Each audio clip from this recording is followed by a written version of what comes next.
नमस्कार, मी Rajratna Jondhale. Top news मराठीच्या 9च्या बातम्यांमध्ये आपलं स्वागत. 24 तास नाही तर फक्त एका तासात आपण देशभरातील दिवसभराच्या महत्त्वाच्या राजकीय, सामाजिक, क्राईम आणि मनोरंजनासह इतर घडामोडींचा वेगवान आढावा घेणार आहोत. पाहूयात आज दिवसभरातील महत्त्वाच्या घडामोडी पुढील 1 तासात. सध्या संपूर्ण देशामध्ये लोकसभा निवडणुकीचा रणसंग्राम सुरू झालेला आहे. एकीकडे प्रचाराची धामधूम सुरू आहे, दुसऱ्या बाजूला राष्ट्रवादी शरदचंद्र पवार पक्षाचे प्रमुख, देशाचे माजी कृषी तथा संरक्षण मंत्री शरद पवार यांनी एका वृत्तवाहिनीला मुलाखत दिलेली आहे. एका वृत्तपत्राला मुलाखत देत असताना शरद पवार यांनी अनेक मोठे वक्तव्य जे आहेत ती या मुलाखतीच्या माध्यमातून केल्याचं पाहायला मिळतं आहे. लोकसभा निवडणुकीनंतर अनेक प्रादेशिक पक्ष हे काँग्रेसमध्ये विलीन होऊ शकतात असं विधान याच मुलाखतीमध्ये शरद पवार यांनी केल्यानं राजकीय वर्तुळामध्ये अनेक तर्कवितर्क लढवले जात आहेत. या मुलाखतीमध्ये बोलत असताना शरद पवार यांनी असं म्हटलेलं आहे की लोकसभा निवडणुकीनंतर अनेक पक्ष हे काँग्रेसमध्ये विलीन होतील. आम्ही सगळे वैचारिकदृष्ट्या नेहरू आणि गांधींचे वारसदार आहोत. 1977मध्ये विरोधी पक्षांकडून पंतप्रधान पदाचा चेहरा देण्यात आला नव्हता निवडणुकीपूर्वी. निवडणुकीनंतर मोरारजी देसाई यांच्या गळ्यामध्ये पंतप्रधान पदाची माळ जी आहे ती टाकण्यात आली होती. आत्ताच्या घडीला मोरारजी देसाईंपेक्षा काँग्रेस नेते वायनाड आणि अमेठीचे जे काँग्रेसचे उमेदवार आहेत राहुल गांधी यांना मोठा जनाधार पाहायला मिळतो आहे आणि त्यामुळं त्यांनी अनेक खुलासे जे आहेत ते या मुलाखतीच्या माध्यमातून अनेक गौप्यस्फोट जे आहेत ते केल्याचं पाहायला मिळतं आहे. पुढं बोलत असताना शरद पवारांनी असं देखील म्हटलेलं आहे की राहुल गांधींचा जनाधार मोठा आहे. समविचारी पक्षांबरोबर काम करण्यासाठी उद्धव ठाकरेसुद्धा तयार आहेत आणि याबाबतचे जे निर्णय आहेत ते आम्ही सगळे सामूहिक पातळीवर मिळून घेणार आहोत. त्यामुळे राष्ट्रवादी शरदचंद्र पवार पक्ष जो आहे, राष्ट्रवादी शरदचंद्र पवार गट आहे जो आहे तो काँग्रेसमध्ये विलीन होणार का? कारण शरद पवारांच्या या विधानामुळे तसेच राजकीय वर्तुळामध्ये तर्कवितर्क जे आहेत ते लढवले जात आहेत. मध्यंतरीसुद्धा अगदी 2 महिन्यापूर्वी राष्ट्रवादी शरदचंद्र पवार पक्ष जो आहे तो काँग्रेसमध्ये विलीन होईल अशा चर्चा ज्या आहेत त्या झाल्या होत्या. मात्र पुण्यामध्ये जयंत पाटील असतील किंवा प्रमुख जे नेते आहेत त्यांनी या सगळ्या चर्चा निराधार असल्याचं म्हटलं होतं. मात्र आता स्वतः शरद पवार यांनी त्या संदर्भातलं वक्तव्य केल्यानं, स्वतः शरद पवार यांनी असं विधान केल्यामुळं की लोकसभा निवडणुकीनंतर अनेक पक्ष जे आहेत ते काँग्रेसमध्ये विलीन होतील म्हटल्यामुळं पुन्हा या सगळ्या चर्चा ज्या आहेत, राष्ट्रवादी शरदचंद्र पवार पक्ष काँग्रेसमध्ये विलीन होण्याच्या ज्या चर्चा आहेत त्या चर्चांना उधाण आल्याचं पाहायला मिळतं आहे. अनेक खुलासे खरं तर शरद पवार यांनी या वृत्तवाहिनीच्या मुलाखतीमध्ये केल्याचं पाहायला मिळतं आहे, वृत्तपत्राला मुलाखत देताना केल्याचं पाहायला मिळतं आहे. सोबतच वैचारिकदृष्ट्या आम्ही नेहरू गांधींचे वारसदार आहोत असं देखील शरद पवार आपल्या याच मुलाखतीमध्ये म्हटल्याचं पाहायला मिळतं आहे. अनेक तर्कवितर्क त्यामुळं लढवले जात आहेत. आपण जर बघितलं तर 2019 नंतर देशाचं, राज्याचं राजकारण जे आहे ते कुठेतरी वेगळ्या ट्रॅकवर गेल्याचं पाहायला मिळतं आहे. अनेक मोठ्या घडामोडी घडल्याचं पाहायला मिळतं आहे. सुरुवातीला शिवसेना विखुरली गेली, शिवसेना फुटली, एकनाथ शिंदेंनी बंड केलं आणि शिवसेनेमध्ये 2 गट पडले. त्यानंतर स्वतः शरद पवार यांचे पुतणे असणारे अजित पवार यांनी राष्ट्रवादीमध्ये बंड केलं, अजित पवार वेगळे झाले. आता अनेक घडामोडी त्यानंतरही राज्याच्या राजकारणामध्ये स्थिरता घडताना आपल्याला पाहायला मिळालं. आणि या सगळ्या पार्श्वभूमीनंतर 2 दिवसापूर्वी पृथ्वीराज चव्हाण यांनीही लोकसभेनंतर जे आहेत ते 6 पक्ष राहतील, 2 पक्ष जातील असं म्हणत अप्रत्यक्षरित्या शिंदे गट आणि दादांवर जो आहे तो राज्यामध्ये टोला लगावल्याचं पाहायला मिळालं होतं, निशाणा लगावल्याचं पाहायला मिळालं होतं. आणि त्यानंतर आता देश पातळीवर शरद पवारांनी केलेलं विधान, त्यामुळं हे कोणते छोटे पक्ष काँग्रेसमध्ये विलीन होणार, स्वतः राष्ट्रवादी शरदचंद्र पवार गट, शरदचंद्र पवार पक्ष काँग्रेसमध्ये विलीन होणार का, या चर्चांना उधाण आलेलं आहे. प्रत्यक्षात मात्र आपल्याला आता शरद पवारांच्या या विधानामुळं विधानसभा निवडणुकीनंतर काय घडामोडी होतात हे पाहण्याकडे लक्ष आपलं असणारच आहे आणि हे पाहणंच जे आहे ते आता महत्त्वाचं असणार आहे. कॅमेरा पर्सन पियुष येरवडेकरसह संकेत देशपांडे, टॉप न्यूज मराठी, पुणे. 2019 मध्ये श्रीरंग बारणे यांनी जरी अजित पवारांचे ज्येष्ठ चिरंजीव पार्थ पवार यांचा पराभव केला असला तरी 2024च्या निवडणुकीमध्ये अजित पवार आणि त्यांचे कार्यकर्ते हे एकदिलाने श्रीरंगाप्पा बारणे यांचं काम करतील आणि त्यांना विजय प्राप्त करून देतील असा विश्वास महादेव जानकर यांनी व्यक्त केला असून लवकरच मावळच्या प्रचारात अजित पवार यांचे चिरंजीव जय पवार आणि पार्थ पवार देखील सक्रिय सहभाग घेतील असा दावाही जानकर यांनी केला आहे. पाहुयात नेमकं काय म्हणालेत महादेव जानकर.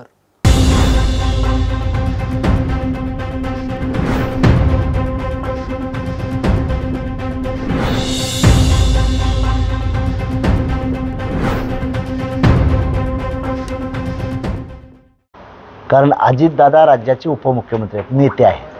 त्यामुळे अजितदादा म्हणणार काही होते त्या पक्षाचे लोक, बीजेपीच्या लोकांना बीजेपीचे लोक दम देतात. आता RSPच्या लोकांना मी दम देणार, RPच्या लोकांना, काहीही करून आपली अलायन्स आहे, अलायन्सचा धर्म आपण निभावला पाहिजे.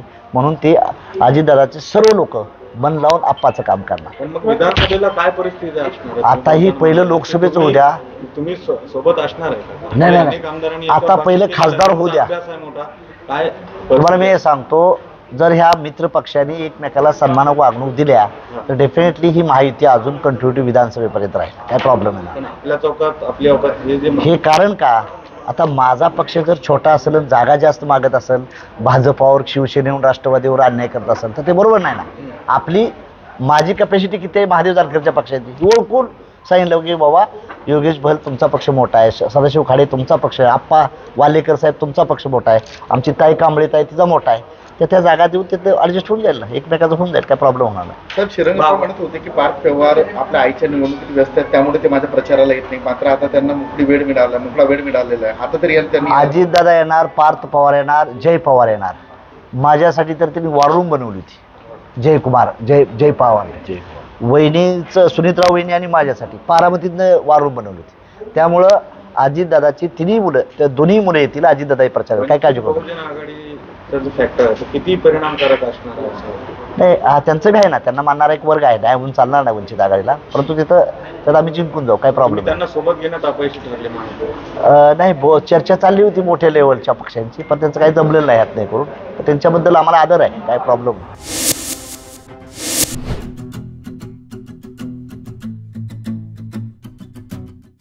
रोहित पवार आता शेवटी कसं होतं, एक बघा की आपण जर पाहिलं तर एखाद्याला पराभव दिसू लागला तर तो रडीचा डाव खेळत असतो. त्या पद्धतीने रोहित पवारनं जो काही रडीचा डाव खेळला, कुणाच्या गाडीत पैसे टाकलेत, त्या गाडीचा नंबर तरी त्यांनी दाखवायचा होता. तुमच्या बारामती अॅग्रो असेल किंवा कारखान्यावरती काम करणारे कामगार बांधव तुमचा प्रचार करत होते, ते स्लिपा वाटत होते. तुम्ही जिथं खंडोबारायाचं देवस्थान आहे तिथं तुम्ही 2-2 टन मटण नेऊन वाटलं, दारूच्या बाटल्या वाटल्या, पैसे वाटले. शेवटी तुम्ही तुमच्या पद्धतीने जे काय करायचं तुम्ही करून झालं, आणि आता तुम्हाला पराभव दिसल्यानंतर तुम्ही आरोप करत सुटलाय. श्रीरंगाप्पा बारणे हे 1 लाखाच्या पुढं मताधिक्यातून विजय होतील असा आमचा विश्वास आहे. हॉस्पिटल असतील, प्रशासकीय इमारत असेल, गावगाड्यांमध्ये असणाऱ्या तलाठी कार्यालय, सर्कल कार्यालय असतील, मोठमोठ्या नद्यांवरचे ब्रिज असतील, असे अनेक कामं आज प्रत्यक्षामध्ये पूर्णत्वास जात आहेत. आणि त्याच विकास कामांच्या जोरावरती आम्ही जनतेसमोर जातोय. कुठल्याही कंपनीच्या उद्योगपत्यांनी किंवा मॅनेजमेंटने सांगावं की मावळ तालुक्यामध्ये कंपनीत खंडणी मागितली जाते किंवा वसुली केली जाते, त्या ठिकाणी साफ द्यायचं काम किंवा ते नियंत्रणात आणायचं काम एक लोकप्रतिनिधी म्हणून नक्कीच आमची आहे.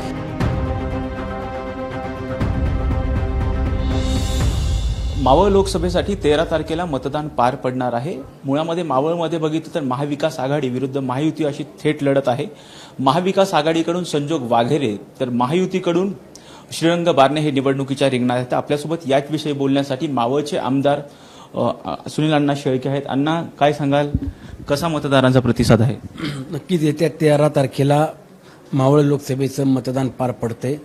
ही निवडणूक होत असताना मावळ लोकसभेचे उमेदवार महायुतीचे श्रीरंगाप्पा बारणे यांचा सर्वच महायुतीतील प्रमुख पक्ष आणि घटक पक्षातील पदाधिकारी नेते एकत्रितपणानं काम करतायत.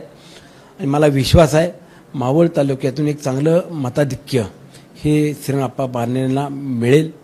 शेवटी ही निवडणूक होत असताना ही देशाची निवडणूक आहे. देशाचं पंतप्रधान कोण असणार आहे, हा देश कोणाच्या हातामध्ये द्यायचा, ही ठरवणारी किंवा निर्णायक निवडणूक आहे. आणि ज्या पद्धतीनं मागील 5 वर्षामध्ये मावळ तालुक्यामधल्या महत्त्वाकांक्षी प्रकल्पांना न्याय देण्याचं काम या राज्याचे उपमुख्यमंत्री आदरणीय अजितदादा असतील, राज्याचे उपमुख्यमंत्री देवेंद्रजी फडणवीस साहेब आहेत, मुख्यमंत्री एकनाथजी शिंदे साहेब आहेत, ह्या सर्व प्रमुख नेत्यांनी तालुक्याला जो काही भरभरून निधी देण्याचं काम केलं. आणि गाववाड्या वस्त्यांपर्यंत जी विकास कामांच्या माध्यमातून मूलभूत सुविधा मिळायला पाहिजे त्या सुविधेमध्ये रस्ते, लाईट, पाणी ह्या पूर्णत्वास जात आहेत. या पलीकडे जाऊन तालुक्यातील महत्त्वाकांक्षी प्रकल्प होत असताना हॉस्पिटल असतील, प्रशासकीय इमारत असेल, गावगाड्यांमध्ये असणाऱ्या तलाठी कार्यालय, सर्कल कार्यालय असतील, मोठमोठ्या नद्यांवरचे ब्रिज असतील, असे अनेक कामं आज प्रत्यक्षामध्ये पूर्णत्वास जात आहेत. आणि त्याच विकास कामांच्या जोरावरती आम्ही जनतेसमोर जातोय. शेवटी काम होत असताना जनतेचे प्रश्न सुटले पाहिजे, जनतेला न्याय मिळाला पाहिजे. प्रत्येक समाजाला, प्रत्येक घटकाला बरोबर घेऊन या तालुक्यामध्ये समविचार किंवा आपण एक प्रत्येकाला न्याय देण्याची भूमिका घेऊन ही निवडणूक आम्ही लढतोय. मतदारांचा कसा प्रतिसाद मिळतोय? आपण प्रचारामध्ये सक्रिय आहात, या भागाचे आमदारही आहात. नाही, प्रचारामध्ये फिरताना जनता विकास कामांच्या माध्यमातून नक्कीच महायुतीचे उमेदवार श्रीरंगप्पा बारनेंना साथ देताना आम्ही पाहतोय. काही भागामध्ये संमिश्र चर्चा करण्याचा देखील काही मंडळी प्रयत्न जाणीवपूर्वक करतायत. तर शेवटी राजकारण आहे, निवडणुकीमध्ये आरोप प्रत्यारोप होत असतात. परंतु उद्याच्या काळामध्ये तात्पुरत्या स्वरूपाचा विचार न करता पुढील 5 वर्षाचा विचार करून आपल्याला खासदार म्हणून आपला प्रतिनिधी निवडायचा आहे. मागील निवडणुकीत ज्या उमेदवारांच्या विरोधात प्रचार केला होता, यावेळी त्यांच्याच समर्थनार्थ प्रचार करावा लागतोय. त्यांना जास्तीत जास्त लीड कशी मिळेल यासाठी प्रयत्न करावा लागतो. नाही, मागच्या वेळेला देखील मी महायुतीमध्ये होतो, त्यानंतरनं राष्ट्रवादी काँग्रेस पक्षात प्रवेश केला. महायुतीत असताना श्रीरंगप्पा बारनेंचं 2014ला 2019ला प्रामाणिकपणे जी काही जबाबदारी दिली ती जबाबदारी स्वीकारून काम केलेलं आहे. आणि आज देखील एक लोकप्रतिनिधी असलो तरी एक कार्यकर्ता म्हणून नक्कीच जी काही जबाबदारी माझ्या पक्षाने माझ्यावरती दिलेली आहे ती जबाबदारी स्वीकारून झोकून काम आम्ही करतोय. अण्णा, शरद पवार गटाकडून सातत्याने अजित पवार गटांवरती टीका करण्यात येते. नुकतीच काल बारामतीची निवडणूक पार पडली, त्यावेळी रोहित पवारांनी एक व्हिडिओ ट्विट केला आणि सांगितलं की याच्यामध्ये पैशाचा वारेमाप वापर झाला या निवडणुकीत. नाही, रोहित पवार आता शेवटी कसं होतं, एक बघा की आपण जर पाहिलं तर एखाद्याला पराभव दिसू लागला तर तो रडीचा डाव खेळत असतो. त्या पद्धतीने रोहित पवारनं जो काही रडीचा डाव खेळला, कुणाच्या गाडीत पैसे टाकलेत, त्या गाडीचा नंबर तरी त्यांनी दाखवायचा होता. सीटावरती 500च्या 2-3 नोटा ठेवून व्हिडिओ काढला आणि तो पाठवून दिला. त्या गाडीचा नंबर जर तुम्ही दाखवला असता तर ती गाडी खरंच कुणाची आहे ही सुद्धा समजली असती. आणि तुम्ही तुमच्या कंपनीमध्ये कामाला असलेल्या कामगार बांधवांना सक्तीचा प्रचार करण्याची देखील त्या ठिकाणी वेळ आणली, परंतु आम्ही कुठेही हस्तक्षेप केला नाही. तुमच्या बारामती ॲग्रो असेल किंवा कारखान्यावरती काम करणारे कामगार बांधव तुमचा प्रचार करत होते, ते स्लिपा वाटत होते. काही भागामध्ये तुम्ही जिथं खंडोबारायाचं देवस्थान आहे तिथं तुम्ही 2-2 टन मटण नेऊन वाटलं, दारूच्या बाटल्या वाटल्या, पैसे वाटले. शेवटी तुम्ही तुमच्या पद्धतीने जे काय करायचं तुम्ही करून झालं आणि आता तुम्हाला पराभव दिसल्यानंतर तुम्ही आरोप करत सुटलाय. 4 तारखेला त्याचा निकाल लागेल आणि त्यातून नक्कीच जनता त्यांना धडा शिकवेल. आणि विशेषतः तुम्हाला टार्गेट करण्यात येते. शरद पवार पण मागे म्हणाले होते की तुमच्या फॉर्मवरती माझी सही होती, हे लक्षात ठेवा, माझं नाव आहे शरद पवार आहे. नाही बघा, साहेबांचा मला बोलण्याचा पूर्णपणे अधिकार आहे आणि साहेब बोलल्यानंतर आमच्यासारख्याला कधीच वाईट वाटण्याचं कारण देखील नाही. शेवटी ते आजही आमच्या दृष्टीनं सर्वस्व आहे. साहेब नेते तर आहेतच, परंतु आम्हाला जे काही घडवलं, जे काही आम्हाला मिळालं त्यामध्ये आम्ही साहेबांना कधी विसरलो नाही. परंतु मला एवढं सांगायचं आहे की दादांनी जी काही भूमिका घेतली ती भूमिका घेत असताना एकट्या दादाला तुम्ही उघडं पाडण्याचं किंवा एकटं पाडण्याचं काम करताय. जे कोणी एकटं पाडण्याचं दादांना काम करतायत त्यामध्ये रोहित पवार आहे, सुप्रियाताई आहे आणि जितेंद्र आव्हाड आहेत.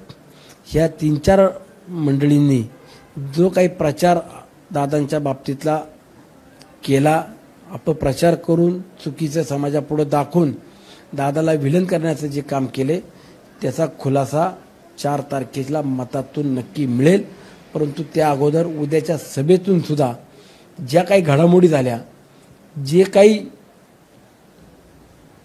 पडद्यामागं निर्णय झाले ते निर्णय मी उद्या माझ्या मावळच्या जनतेला सांगणार आहे. अजितदादांनाच दोषी ठरवण्यात येते असं तुम्ही म्हणालात. नेमकं हे राष्ट्रवादीमध्ये जे काही घडलेलं आहे, जी काही फूट पडली, ही कशामुळे पडली असं वाटतं? उद्याच्या 4 वाजताची दादांची सभा होत असताना मी त्या संपूर्ण घडामोडीमध्ये काही साक्षीदार आहे आणि उद्याच्या सभेतनं मला जे काही सांगायचं ते मी उद्या सांगणार आहे. अण्णा, आता मावळच्या विकासासाठीचं महायुतीचं एक विजन काय? मावळ तालुक्यातील पर्यटनाला चालना मिळावी याकरता ग्लास स्कायवॉकचा प्रकल्प उभा राहतोय. त्यामध्ये राज्य आणि केंद्र शासनाची देखील मदत आम्हाला लागणार आहे. त्याचबरोबर आई एकविरा देवीच्या ठिकाणी रोपवेचा प्रकल्प उभा राहतोय. त्यामध्ये आम्हाला राज्य आणि केंद्राची देखील मदत लागणार आहे. तळेगाव चाकण रस्त्याचा प्रश्न मार्गी लागलेला आहे, परंतु मुंबई पुणे NH4 ज्याला आपण मुंबई पुणे जुना हायवे रोड म्हणतो, त्या हायवे रोडवरती देखील आम्हाला एक तर त्याचं रुंदीकरण किंवा वेगवेगळ्या भागामध्ये फ्लायओव्हर हे मंजूर करून मिळाले पाहिजे, त्याकरता आमचा प्रयत्न असेल. या व्यतिरिक्त माझ्या स्थानिक भूमिपुत्र जे जनरल मोटरमध्ये काम करत होते, ती कंपनी बंद झाल्यावरती ज्यांना बेघर होण्याची वेळ आलेली आहे त्यांना देखील उद्याच्या कंपनीमध्ये समाविष्ट करून घ्यावं किंवा त्यांना काम मिळावं ह्याकरता देखील आम्ही त्यांच्यासाठी प्रयत्न करून त्यांना कामावरती घ्यायला लावणार.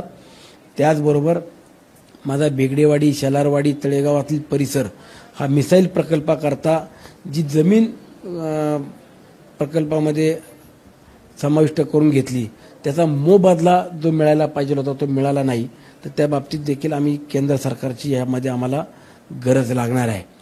आणि या व्यतिरिक्त अजूनही अनेक प्रकल्प या तालुक्यामध्ये आणण्याकरता आम्ही प्रयत्नशील राहू.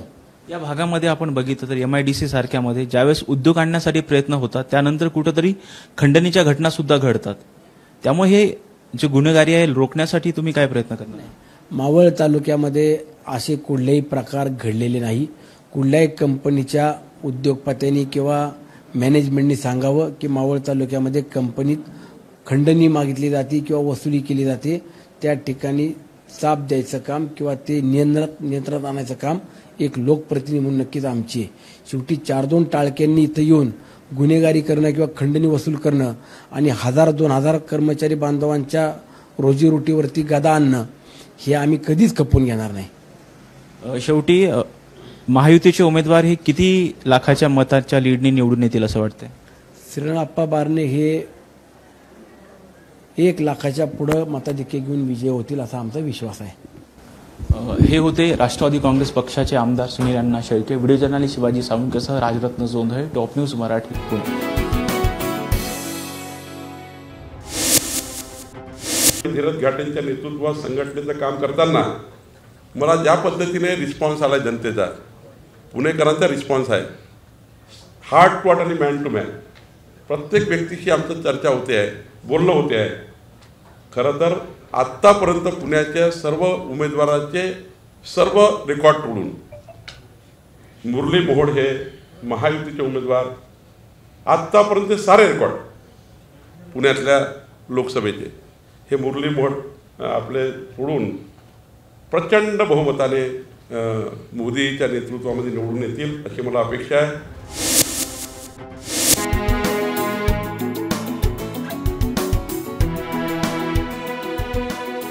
पुणे शहर हे संस्कृतीचं माहेरघर, त्यामुळे अर्थातच पुणेकर म्हणजे अगदीच रसिक प्रेक्षक, चोखंदळ असणारे हे सर्व पुणेकर. त्यामुळेच या पुणेकरांसाठी खास पुण्यामध्ये कलाकार कट्टा आहे. हा कलाकार कट्टा अतिशय प्रसिद्ध आहे. डेक्कनच्या चौकाला कलाकार कट्टा असं नाव देण्यात आलं आणि याच कलाकार कट्ट्यावरती अनेक कलाकार आपली कला सादर करताना पाहायला मिळतात. त्याचबरोबर सायंकाळच्या वेळेस या ठिकाणी अनेक पुणेकर असतात जे इथल्या कला बघायला येतात किंवा फावल्या वेळामध्ये इथे बसण्यासाठी येत असतात. त्यामुळे इथल्या पुणेकरांकडून जाणून घेणार आहोत की त्यांच्या लोकसभेकडून नक्की काय अपेक्षा आहेत. लोकसभा निवडणूक चालू आहे, उमेदवार सगळेच डिक्लेअर झालेले आहेत, त्यामुळे या सर्व उमेदवारांकडून त्यांच्या काय अपेक्षा आहेत, पुणेकर म्हणून त्यांना नेमकं येत्या खासदाराकडून काय अपेक्षित आहे, हे सगळं आज आपण जाणून घेणार आहोत. या कलाकार कट्ट्यावर अनेक कलाकार आपली कला सादर करत असतात. असेच इथे एक काका आहेत जे अतिशय सुंदर अशी चित्र काढताना आपल्याला दिसत आहेत, त्यांच्याशी बातचीत करणार आहोत. काका, काय सांगाल, निवडणुका जाहीर झाल्यात, काय अपेक्षा आहेत सध्या उमेदवारांकडून आणि पुण्याचा काय विकास करायला हवं असं वाटतं? सध्या पुण्याला ट्रॅफिक व्यवस्था फार प्रमाणात होते, तर ट्रॅफिक आता बघत झाल्यानंतर आता मेट्रोचं तर होतं आहे, मेट्रोचं एकदा जाळं झाल्यानंतर ट्रॅफिकची संख्या म्हणजे ट्रॅफिकचं सुरळीत चालू होईल अशी अपेक्षा आहे. बाकी पुण्यामध्ये आणखीन काही वेगळ्या समस्या जाणवतात किंवा तुमच्या काही पुणेकर म्हणून अपेक्षा आहेत का? नाही, मला तर ट्रॅफिकच्याच आणि आता हल्लीचे काय गँग म्हणजे कोयता गँग वगैरे ते एक दहशत कमी व्हायला पाहिजे एक पुणेकर म्हणून ना. कारण पुणे हे आपल्या महाराजांचं सांस्कृतिक शहर आहे, तर त्याला कुठेतरी गालबोट न लागता एक शांततेमधलं शहर म्हणून समोर यावं असं वाटतं. उमेदवार सगळे डिक्लेअर झालेले आहेत, निवडणुकीचं वार आहे, प्रचार चालू आहे. तुम्हाला काय वाटतंय कुणाची हवा आहे सध्या पुण्यात? मुरलीधर मोहोळ यांची. कारण का माहिती आहे का, त्यांचं जे कामाची पद्धत वगैरे आहे ते आहे चांगले आणि सध्या ते त्यांचं वारं सगळ्यात जास्त आहे. नक्कीच आपण इथल्या नागरिकांशी बातचीत करतोय. आणखीन काही नागरिक सुद्धा माझ्या मागे आहेत, त्यांच्याशी सुद्धा बातचीत करणार आहोत. या कलाकार कट्ट्यावर सर्वाधिक गर्दी असते ती म्हणजे तरुणांची, त्यामुळे तरुणांकडून सुद्धा जाणून घेणार आहोत त्यांच्या काय अपेक्षा आहेत. दादा, कुठून आहात तुम्ही आणि काय अपेक्षा आहेत? सध्या लोकसभेचं वारं सुरू आहे, कुणाची हवा आहे असं वाटतंय? काय बोलता येणार मला. निवडणुका आहेत हे तरी माहिती आहे? हां, ते तर माहिती आहे. कुठले आहात तुम्ही प्रॉपर? धुळे, खानदेश. तुमच्या इकडच्या निवडणुका झाल्यात की होणार आहेत माहिती आहे का? अजून बाकी आहे. 10 नंतर सांगणार आहे, डेट फिक्स नाही अजून. डेट फिक्स नाहीये? नाही. उमेदवार फिक्स झालेत का? हां आहेत, पण त्याबद्दल मला एवढी माहिती नाही कारण मी सध्या इकडे ना. राजकारणात काही इंटरेस्टच नाही आहे का तुम्हाला? नाही. का असं? आपलं साधं जीवन बरं आहे मॅम, बाकी काय नको. तुम्ही काय सांगाल, तुम्हाला आहे की नाही इंटरेस्ट? No idea. आमच्या इथे आता आम्ही इथे कलाकार कट्ट्यावर जे आहे हे गेली 3-3.5 वर्ष झाले इथे सुरू केलेलं आहे. इथे वेगवेगळ्या पक्षाचे लोक येतात, त्यांच्या संघटनेचे लोक येतात, त्याच्याबद्दल त्यांची माहिती सांगतात. पण मला असं वाटतं बरं की सामान्य माणसालाचे जे प्रश्न आहेत त्याच्यावर जनजागृती करणारे जे लोक आहेत त्यांचाच खरं विजय होतो कुठेही. म्हणजे या जगामध्ये जर कुठेही जर पाहिलं तुम्ही, सामान्य माणसाच्या प्रश्नाला डावलून तुम्ही काहीच करू शकत नाही. आता इथे पुण्यामध्ये इथे 2-3 लोकांचं हे चांगलं आहे. मोहोळ आहेत, त्याच्यानंतर काँग्रेसचे गंदेकर आहेत, आणखी काही लोक आहेत. पण या 2 पक्षांमध्ये जास्त हे आहे, कॉम्पिटिशन आहे आणि त्याच्यामध्ये जास्त रस्सीखेच चाललेली आहे. पण आता याच्यामध्ये आम्ही जनरली हा भाग बघतो की बा सामान्य माणसाचे जे प्रश्न जे सोडवतो माणूस त्याला त्याच्यामध्ये सक्सेस मिळतं. मी स्वतः म्हटलं तुम्ही कुठल्या पक्षाशी माझी बांधिलकी नाही, पण सगळ्या पक्षांबरोबर आमचे चांगले संबंध आहेत आणि तो जो हे आहे खासदार, भावी खासदार इथं असावा जो आमच्यासारख्या कलाकारांचे प्रश्न सोडवेल, सामान्य माणसाचे प्रश्न सोडवेल आणि त्याला विजय हे मिळणारच आहे.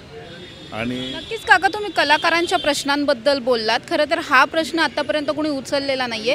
कलाकारांचे काय प्रश्न आहेत? आता हे कलाकार कट्टा जे सुरू झालेलं आहे ते इथल्या ज्या नगरसेविका होत्या एकबोटे मॅडम, त्यांनी सुरू केलेलं आहे. त्यांच्या प्रयत्नाने सुरू झालं हे. कोविडनंतर खूप निराशा होती लोकांमध्ये आणि त्याच्यानंतर हे सुरू झालं. इथे एक चांगली गोष्ट ही आहे की या कलाकार कट्ट्यावर खूप सिनियर लोक येतात. जसं ते चाललेले येतात, ते मुरली लाहोटी आहेत, लोणकर आहेत, बाकी लोक आहेत. आम्ही इथे परफॉर्मिंग व्हिज्युअल सगळ्या टाईपचे आर्टिस्ट येतात, ते परफॉर्म करतात. सगळ्यांसाठी हे उघडं आहे. पुढच्या येणाऱ्या भावी खासदारांनी कलाकारांच्या प्रश्नांकडे लक्ष द्यावं, त्यांना मानधन मिळावेत, त्यांना चांगल्या सुविधा मिळाव्यात, ही आमची अपेक्षा आहे. आणि मग तो कुठल्याही पक्षाचा असो, फक्त तो कलाकारांची कदर करणारा असो.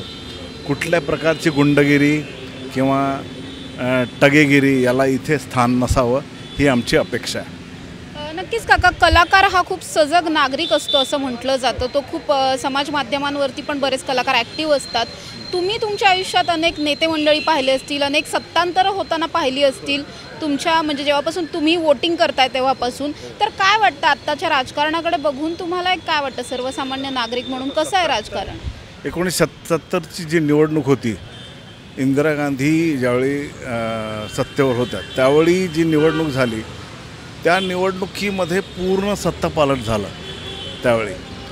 आणि तसाच थोडासा काळ आता आम्हाला पाहण्यात येतो इथे, कारण की कलाकारांची जी मुस्कटदाबी आहे किंवा व्यंगचित्रकारांची मुस्कटदाबी, मी स्वतः व्यंगचित्रकार आहे, मला आत्तापर्यंत अनुभव आलेला नाही की कोणी माझी मुस्कटदाबी केलेली आहे. सध्याचं राजकारण बघून तुम्हाला काय वाटतंय? राजकारणाचा स्तर कसा वाटतोय सध्याचा? राजकारण आता हे आपल्या घेण्यावर आहे. राजकारण जे आहे ना, हे प्रत्येक काळामध्ये ना खूप साऱ्या गोष्टी राजकारणातल्या अशा असतात की त्या सामान्य माणसाच्या आवाक्याच्या पलीकडे असतात. खूप साऱ्या लोकांचं असं असतं की त्यांना दबावतंत्र त्यांना चांगलं वाटतं किंवा दबावतंत्र वापरलं, आपण लोकांना भीती दाखवली की आपण काहीही करू शकतो असं त्यांचा गैरसमज असतो. पण तसं होत नाही. ते अजूनही लोकांमध्ये जागृती आहे, सतर्कता आहे. तुमचं इथे दोघांचं स्वागत आहे आणि मी हे स्वागत असं करतो की आमच्या तुमचे जे कॅमेरामॅन आहे त्यांचं मी इथं चित्र काढून स्वागत करतो. आमच्या इथं ज्यावेळी कोणी नवीन कलाकार येतात त्यांचं आम्ही स्वागत त्यांना एक चित्र देऊन करतो. नक्कीच आपण पाहतोय काकांनी, आमचे जे कॅमेरामन आहेत त्यांचं अतिशय सुंदर असं चित्र रेखाटलंय. कलाकार हा खूप सजग असतो, सुजाण असतो असं म्हटलं जातं. काकांनी बोलता बोलता अतिशय सुंदर असं चित्र काढलंय. त्याचबरोबर आपल्या ज्या प्रतिक्रिया आहेत, आपली जी भूमिका आहे ती सुद्धा खूप ठळकपणे मांडल्याचं दिसतंय. काका थँक्यू, तुम्ही खूप चांगली प्रतिक्रिया दिलीत. ट्रॅफिकची मेन समस्या आहे पुण्यामध्ये, त्याच्यामध्ये काहीतरी करायला पाहिजे. आणि पुण्याच्या बाहेर निघताना खूप वेळ लागतो. तर आता आम्हाला जो आहे तो औरंगाबादला जर जायचं असेल तर इथं पुण्यातून बाहेर निघताना 2-2.5-3 तास लागतं. तर तिथे ब्रिजेस झाले पाहिजे, म्हणजे चंदननगरपासून ब्रिज व्हायला पाहिजे तर बाहेर रांजणगावपर्यंत. बाकी मी आता खूप फिरून आलो, MP मध्ये फिरून आलो, इवन औरंगाबादच्या आउटसाईड स्कर्टला पण गेलो. 20-20 किलोमीटरमध्ये 2-2-3-3 ब्रिज केलेले आहेत. इथं का होत नाही? इथं पण झाले पाहिजे. हे एवढी समस्या आहे. मग बाकी तुम्हाला काय वाटतं? मेन ट्रॅफिकचंच मुख्य हे आहे की ट्रॅफिकवरती जसं आता मेट्रो सुरू होते तर लोक 4 व्हीलर, बरेच जण असं दिसतात की एकटे माणसं 4 व्हीलर घेऊन जाताना दिसतात. तर ती तसं न करता ती मेट्रोमध्ये कसा प्रवास करतील याच्यावरती गव्हर्नमेंटने त्यांना कसं कॉर्पोरेट कंपन्यांची टायअप करून किंवा या लोकांना कसं मेट्रोने प्रवास करायला सांगता येईल आपल्याला, त्याच्यावर फोकस करायला हवा. मेन हा पुण्याचा मेन प्रॉब्लेम आहे. दुसरी पाणी समस्या आहे जी पुढे अजून घातक होऊ शकते. पाण्याचा वापर अवेअरनेस नाही आहे लोकांना. बरेच ठिकाणी पाणी असं वाया जाताना दिसतं.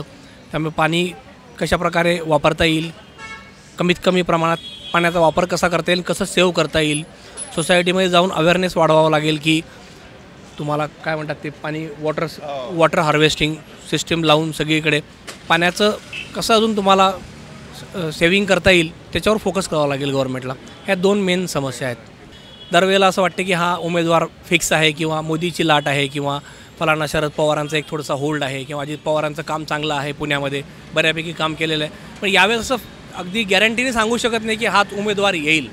त्यामुळे एक्झॅक्टली रिझल्ट लागल्यानंतरच कळणार आहे.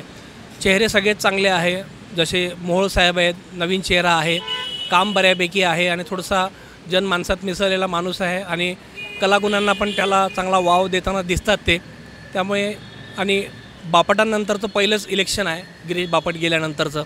त्यामुळे एक्झॅक्टली असं आपण सांगू शकत नाही, पण चेहरे मोहोळ साहेबांचा चेहरा चांगला आहे ॲज कम्पेअर्ड टू बाकी अदर जे कॅन्डिडेट्स बाकी पार्ट्यांनी दिलेले आहेत. आणि भाजपचा तर गडकिल्ला आहेच. मेट्रोची लास्ट माईल कनेक्टिव्हिटी हा मोठा प्रॉब्लेम आहे.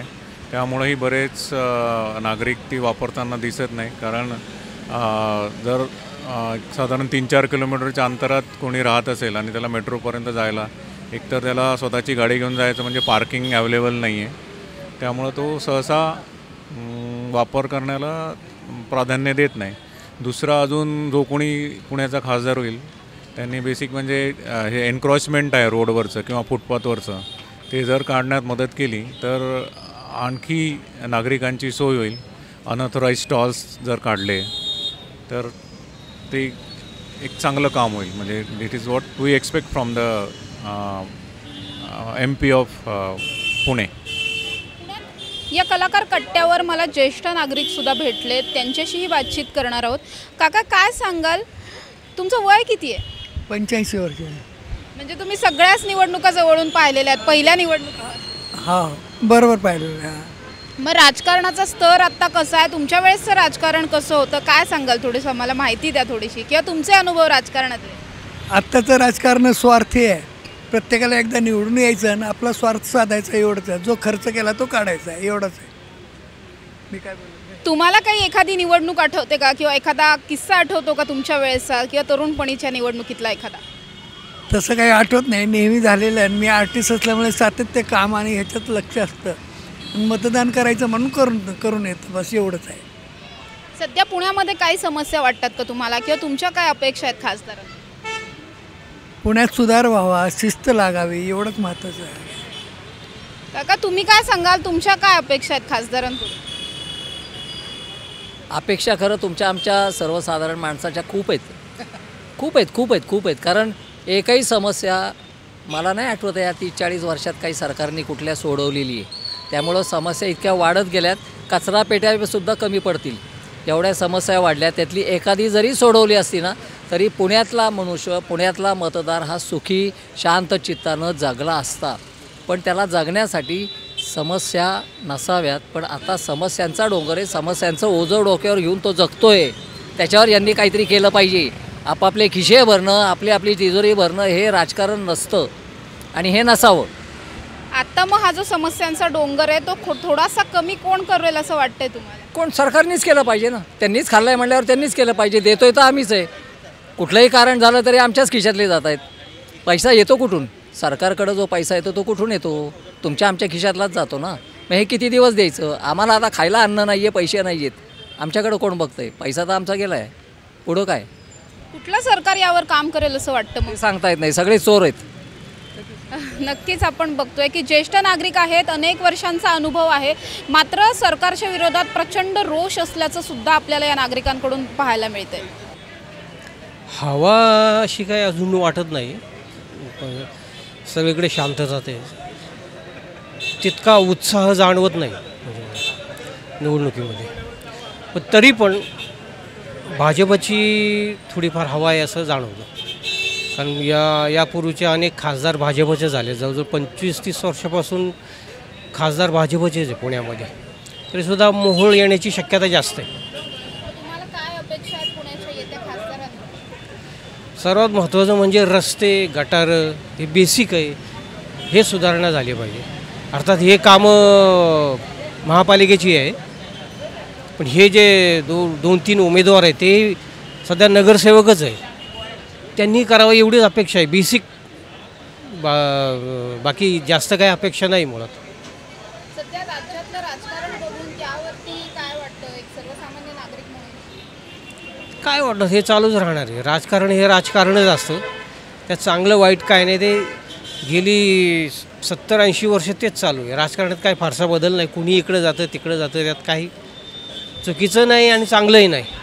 तर कलाकार कट्ट्यावरती आज आपण आलो होतो. या कट्ट्यावरच्या अनेक कलाकारांशी सुद्धा आपण बातचीत केली. त्याचबरोबर जे पुणेकर इथे असंच बसण्यासाठी वगैरे आलेले आहेत, फिरण्यासाठी आलेत, त्यांच्याशी सुद्धा आपण बोललो. आणि या सगळ्यांशी बोलताना एकच समस्या प्रामुख्याने जाणवते, ती म्हणजे ट्रॅफिकची समस्या असेल. त्याचबरोबर येत्या खासदाराने अनेक विषयांवरती काम करणं गरजेचं असल्याचं इथले पुणेकर सांगताना पाहायला मिळतात. तसंच मेट्रो असेल तर मेट्रोसुद्धा पुण्याच्या विकास कामांमध्ये अतिशय महत्त्वाचा मुद्दा आहे. सध्या मेट्रोला धरून अनेक वेळा प्रचार केला जातो. प्रचारामध्ये मेट्रो हा प्रामुख्याचा मुद्दा असल्याचं दिसतंय. मात्र तरीसुद्धा मेट्रोमध्येही काही उणिवा आहेत. मेट्रोपर्यंत पोहोचणं अवघड आहे, किंवा मग ट्रॅफिक कमी करण्यासाठी मेट्रोबाबत जास्त जनजागृती करणं आणि मेट्रो सर्वच मार्गांवरती खुली करावी असं प्रामुख्याने पुणेकर बोलताना आपल्याला पाहायला मिळतात. त्यामुळे निवडणुका झाल्यानंतर जे कोणी खासदार होतील त्यांनी प्रामुख्याने याच विषयावरती कामं करायला हवीत असं सर्वच पुणेकरांची इच्छा असल्याचं एकंदरीतच पाहायला मिळतंय. कॅमेरा पर्सन पियुष शिरवडेकरसह समृद्धी जाधव, टॉप न्यूज मराठी, पुणे. हे घर बांधतानाच माझ्या आईवडिलांनी गवंड्याच्या हाताखाली काम केलं. म्हणजे मालक असताना सुद्धा तो तिचे पगार दुसऱ्याला जाऊ नये, घरातच जावं किंवा कमी पैसे. तर आईवडिलांनीच ही बिल्डिंग बांधली आमची. जेवढ्या निवडणुका भाऊंनी, आता ही 10वी निवडणूक आहे, तेवढ्या सगळ्या निवडणुका ह्याच घरातून लढवल्या गेल्यात. त्यामुळं खूप छान आठवणी आहेत. पैकी लोकांची, कार्यकर्त्यांची रेलचेल असणार आहे, पण आत्ता वाटायला लागलं कुठंतरी की नाही, आता मोठं घर घ्यावं लागणार आहे. मला बंगल्यामध्ये बी करमणार नाही. त्याच काही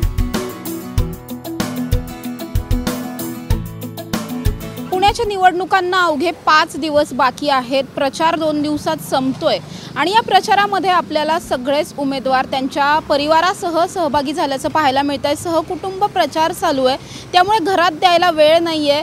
पण आज आपण पाहणार आहोत की पुण्यातल्याच एका उमेदवाराचं घर कसं आहे.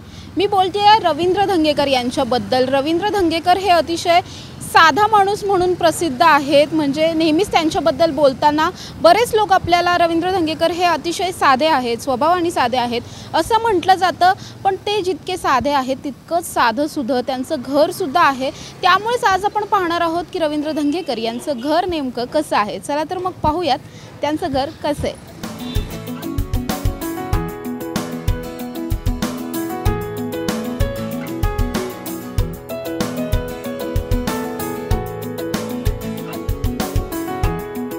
रवींद्र धंगेकर यांच्या घरात आता आपण प्रवेश करतोय. चला पाहूयात त्यांचं घर नेमकं कसं आहे. ताई तुमचं घर दाखवायला मला. इथे समोर माझ्या ननंदबाई राहतात धाकट्या, त्यांचा रूम आहे तो. हा एक कॉमन रूम आहे. हे कॉमन आमचं टॉयलेट बाथरूम आहे. आणि घराचा पसारा प्लीज बघू नका, कारण गेले 1.5 महिना घरात मी नाहीच आहे. त्यामुळे हे काही कपडे आलेले सत्काराच्या शाली, नारळ सगळं आहे.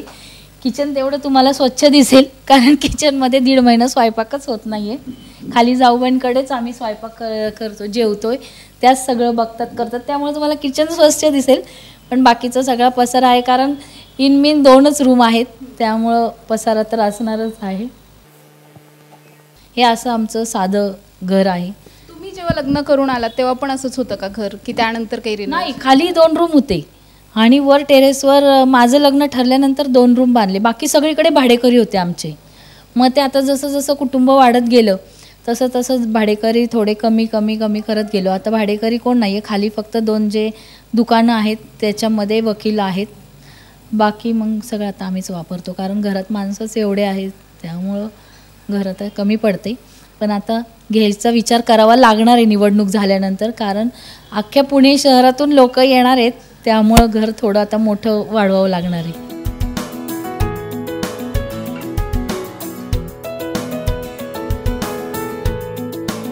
माझ्याबरोबर रवी भाऊ आहेत. आत्ता प्रचाराला निघालेत. सकाळचे 8 वाजता आहेत आणि खूप घाई गडबडीत सगळं आवरून ते आता प्रचाराला निघालेत. भाऊ काय सांगाल, आजचा दौरा कसा आहे? आज ह्या भागातनं तोपखान्यातून सुरुवात होणार आहे आणि संध्याकाळी 2-2:30 वाजतील रात्रीचे. आता प्रवास चालू झाला. हा 2-2:30 रात्रीपर्यंत थांबणार. नक्कीच भाऊ, घर पाहतोय आम्ही तुमचं. अतिशय साधं घर आहे. साधा आमदार म्हणून तुम्ही नक्कीच प्रसिद्ध आहात. या घराच्या काही आठवणी आहेत का? कधीपासून राहताय तुम्ही इथे? हे आमचं आजीने घर बांधलेलं आहे आणि ह्याच्यामध्ये आम्ही सर्वसामान्य कुटुंबातली लोक आहोत. मी पहिल्यांदा म्हणलो की काँग्रेस पक्षाचे ह्यासाठी आभार मानून की माझ्यासारख्या सर्वसामान्य कार्यकर्त्याला लोकसभेची उमेदवारी दिली. आणि आम्हाला तशी काय राजकीय पार्श्वभूमी ना. आमच्या घरामध्ये आमच्या वडिलांनी ग्रामपंचायतची बी निवडणूक नाही लढवली आणि ग्रामीण भागातली नाळ असली आणि पुणेकरांनी मोठं केलं. त्यांनी 30 वर्ष माया मागं उभे राहिले. या घराणी अनेक तुम्हाला शून्यातून उभं राहताना पाहिलेलं आहे. तर कधीपासूनचा हा प्रवास आहे? या घराच्या काही खास आठवणी आठवतात का? हे घर बांधतानाच माझ्या आईवडिलांनी गावंड्याच्या हाताखाली काम केलं. म्हणजे मालक असताना सुद्धा तो तिचे पगार दुसऱ्याला जावं नाही, घरातच जावं किंवा कमी पैसे. तर आईवडिलांनीच ही बिल्डिंग बांधली आमची, स्वतः मेहनत करून बांधली. ते आईवडिलांची आठवण आहे आणि प्रचंड प्रमाणामध्ये इथे इच्छाशक्ती आहे माझी आणि पॉवर मिळते या घरातनं मला, कारण हे आईने वडिलांनी हाताने बांधलेलं घर आहे माझ्या. आणि आता आपण पाहतो की आमदार म्हटलं की आमदार निवास, मोठी घरं, आलिशान घरं असतात. अतिशय साधे आमदार म्हणून तुम्ही प्रसिद्ध आहात. आणि काय सांगाल, तुम्हाला असं कधी वाटलं नाही का की आपण एखाद्या खूप मोठ्या पॉश घरात राहिलं? नाही, असं वाटतं, कोणाला वाटत नाही. पण इथलं जे आहे ह्यात रमलो आहे मी. म्हणजे बंगल्यापेक्षा हे जरा बरं वाटतं मला, कारण शेवटी इथं लहानाचा मोठा झालं आहे. ह्याच्या प्रचंड आठवणी आहेत. आईवडिलांचं घर आहे, आईवडिलांचं घर आहे. त्यामुळे त्याच्याबद्दल एक असं मनापासून इच्छा आहे की हे बरं. मला बंगल्यामध्ये बी करमणार नाही, इथंच करणार. नक्कीच रवी भाऊ म्हणतात की मला बंगल्यात करमणार नाही, पण या घरात करमेल. भाऊ, तुम्ही प्रचाराला चाललेले आहात, तुम्हाला खूप खूप शुभेच्छा. आणि पुढची जी आपण ही स्टोरी आहे ही आपण वहिनींबरोबर कंप्लीट करणार आहोत.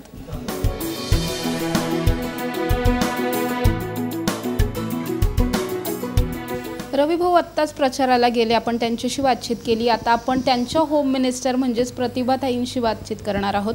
ताई, काय सांगाल तुम्ही? आता खूप बिझी शेड्यूल चालू आहे, घरासाठी वेळ मिळतोय का आणि कसं मॅनेज करताय सगळं? बिझी शेड्यूल तर आहेच. आता शेवटचे 6 दिवस उरलेले आहेत, घरात वेळ नाही मिळते द्यायला, पण बाकीचे माझे परिवार आहेत, आम्ही एकत्र राहतो, त्यामुळे बाकीचं त्या उरकून घेतात. नंतर त्याही संध्याकाळी प्रचारात असतात माझ्याबरोबर, पण सकाळी मी दोन्ही टाईम जाते. नक्कीच आम्ही तुमचं घर पाहतोय आणि अतिशय साधं घर आहे, साधे आमदार म्हणून ते प्रसिद्ध आहेत. काय सांगाल, या घराशी किती आठवणी आहेत आणि कधीपासून वास्तव्य आहे या घरात? भाऊंचं तर पूर्वीपासूनच आहे, म्हणजे आमच्या धंगेकर कुटुंबाचं पूर्वीपासून आहे. पण माझे लग्नाला 28 वर्ष झाले तेव्हापासून मी इथेच आहे. साधंच आहे. सासऱ्यांनी आणि सासूनी स्वकष्टाने बांधलेलं आहे. माझ्या सासूनी तर या घरासाठी डोक्यावर वाळू विटा वाहिल्यात, त्यामुळं खूप आम्ही ह्या घराला मानतो आणि म्हणून हे आमचं एक पवित्र मंदिर आहे. नक्कीच एक आपण नेहमी म्हणतो की एखादी वास्तू असते, आपलं घर एक वास्तू असतं, ज्यामध्ये जी वास्तू आपल्याला मोठं होताना पाहते. अशा काही आठवणी आठवतात का याच घरातल्या? पूर्वीचे काही दिवस आठवतात आणि पूर्वीचे आणि आत्ताचे दिवस त्यात मध्ये तफावत असेल, किंवा आधी भाऊ कसे होते, आता इतक्या मोठ्या पदावरती आहेत, असं काही आठवतं? हो, आठवतं. या घरात मी लग्न होऊनच आले. पूर्वी आम्ही 2 रूम खाली होते आणि टेरेसवर माझं लग्न ठरल्यानंतर 2 रूम बांधले गेले. आम्ही 11 माणसांचं, 11 नाही, त्यावेळी 13-14 माणसं होतो आम्ही आणि सगळे ते एकत्रच राहत होतो. जेवढ्या निवडणुका भाऊंनी, आता ही 10वी निवडणूक आहे, तेवढ्या सगळ्या निवडणुका ह्याच घरातून लढवल्या गेल्यात. त्यामुळं खूप छान आठवणी आहेत. मग गावाकडचे पाहुणे यायचे त्या टायमाला, आता थोडे कमी झाले कारण आम्हीच बिझी असतो. तरी येतात पाहुणे, पण मुक्कामी येत नाहीत आमच्याकडे आता सध्या पाहुणे. त्यामुळं खूप मजा होती त्या टायमाला आणि आताही आहे. नक्कीच तब्बल 3-4 पिढ्या या घराने पाहिलेल्या आहेत आणि आता कसं वाटतं? आता म्हणजे हमखास आपण एक आमदार म्हटलं की आमदाराचं घर खूप मोठं आलिशान असं आपण नेहमीच पाहत असतो. तुम्हाला कधी मोह होत नाही का की आपण एखाद्या आलिशान घरामध्ये राहायला जावं? काय झालं की आता सगळे आम्ही एकत्र आहोत, 11 माणसाचं कुटुंब आहे आणि ही प्रॉपर्टी आहे ही सासऱ्यांची आहे आणि सगळे खेळीमेळीचं अजून तरी म्हणजे आता काल परवापर्यंत तर वाटत नव्हतं की मोठं घर असावं, पण आता भाऊ खासदार होणार आहेत 100%. त्यामुळे बऱ्यापैकी लोकांची कार्यकर्त्यांची रेलचेल असणार आहे, पण आत्ता वाटायला लागलं कुठंतरी की नाही, आता मोठं घर घ्यावं लागणार आहे. पण नक्कीच या घराची किती मदत झाली आहे किंवा ह्या घराचा आधार किती वाटतो तुम्हाला? एक आपुलकी असते आपल्या घरात. कायमच आधार आहे ह्या घराचा मला. माझी जाऊबाई खाली राहते, ननंदबाई समोर असतात, म्हणजे सगळं एकत्रच कुटुंब आहे आम्ही. आणि जेव्हा मी आणि भाऊ बाहेर पडतो तेव्हा अजिबात चिंता नसती. माझा मुलगा आमच्या म्हणजे मी आत्ता बाहेर पडते, पण भाऊंना तर मुलगा कितवीत होता हे सुद्धा पूर्वी माहिती नसायचं. त्यामुळं कुठं जायचं यायचं लग्नाकार्यांना, म्हणजे भाऊ जरी नसले तरी माझ्या कुटुंबाने मला खूप साथ दिली आहे आणि एकत्र असल्यामुळं खूप मदत होते मला सगळ्याच बाबतीत. मधी एक छोटा नाही म्हणता येणार, मोठाच एक दुःखद प्रसंग आमच्या दोघांबरोबर झाला. आमची मुलगी गेली, त्यावेळी माझ्या घरच्यांनी मला खूप सावरलं, भाऊंना सावरलं आणि आम्ही सगळे एकत्र येत. खाली 2 मुलं 3 मुलं असतात, धाकट्या जावेची मुलगी पण आमच्याकडेच असते. त्यामुळं मुलांची पण काही कमी भासत नाही मला. त्या 2 मुली माझ्याच मुली आहेत. ह्या घराने मला खूप आधार दिला आणि याच्यानंतरही मला आधार देतील. नक्कीच ताई, तुम्ही थोड्याशा भावूक झालेल्या दिसताय. मात्र प्रणव तुमचा मुलगा तो कुठे असतो आणि तो शक्यतो प्रचारांमध्ये वगैरे आम्हाला दिसत नाही, तर तो आता काय करतो? नाही, आमचा सगळ्यांचा प्रचार वेगळा चालू आहे. त्याच्या वयाची जी मुलं आहेत त्यांच्या ज्या फॅमिली आहेत तो त्यांच्याकडे जातो, त्याच्या वयाच्या मुलांना भेटतो. त्याच्या कशा भावना असतात? तो लहानपणीपासून, जसं तुम्ही म्हणलात की भाऊंना माहिती नव्हतं की तो कितवीत आहे म्हणून, तर आताचा प्रवास बघून वडिलांचा त्याच्या काय भावना असतात? त्याच्या जन्माच्या आधीपासूनच निवडणुका चालू आहेत. त्याचा खूप छान सहभाग आहे आणि त्याला एक अभिमान वाटतो की त्यांनी परवा एक भाषण केलं मांजरीच्या तिथे, शेवटचं टोक होतं, तर तिथे काही त्याच्या मित्रांनी बोलवलं होतं त्यांच्या घरी. त्यांनी मला रात्री 12:30 वाजता त्यांच्या घरी नेलं. एक 40-45 लोक होते आणि त्यांनी पहिलं भाषण केलं. मला इतकं म्हणजे वाटलं की अरे हा बोलू एवढं छान, माझ्यापेक्षा पण छान. तो पप न करता तो बोलला आणि त्यांनी सांगितलं की तुम्ही कोणालाही विचारा, माझे वडिलांची एक चूक काढून दाखवा म्हणावं. माझ्या वडिलांनी कधीही भ्रष्टाचार केला नाही किंवा काय नाही, कायम मदतच केली आणि तुम्ही कधीही हाक मारा, माझे वडील आणि मी, आम्ही दोघेही कधीही हजर असू तुमच्याकडे. म्हणजे मला खूप अभिमान वाटला त्याचा. नक्कीच ताई, तुम्हाला शेवटचा प्रश्न आहे की याच घरामध्ये खूप कार्यकर्त्यांची रेलचेल असतेच, मात्र त्याबरोबर सर्वसामान्य जनतेसाठी सुद्धा हे घर असेल किंवा तुमचं ऑफिस असेल भाऊंचं, हे खूप आधाराच्या गोष्टी पुणेकरांना असं वाटतात. तर त्या संदर्भातलं काही आठवतं कधी घरी लोक आलेत किंवा? हो, घरी लोक तर असतात, आज पण आहेत. तुम्ही बघितलं सकाळी खूप सारे कार्यकर्ते होते, काही घरात होते काही बाहेर होते. आता घर छोटं असल्यामुळं होतं. आणि कार्यकर्ते आले की त्याचं एक आमच्या सासऱ्यांची शिकवण आहे की कधी आपल्या घरून काही खाता पिता गेलं नाही पाहिजे. आता खूपच घाईगडबड असली तर चहा तरी घेऊन जातातच आणि तेही आपलं मांडतात. एक कुटुंब असल्यासारखंच आम्ही आता गेली 30 वर्ष जर भाऊ समाजसेवेत आहेत, राजकारणात आहेत, तर एक नातं घट्ट झालं आहे आमच्या सगळ्यांचं.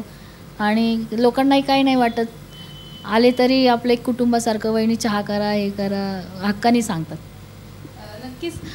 प्रतिभाताई म्हणजेच रवींद्र धंगेकर यांच्या पत्नी माझ्याबरोबर होत्या. आता त्यांच्या बहीण आहेत, त्यांच्याशी सुद्धा आपण बातचीत करणार आहोत.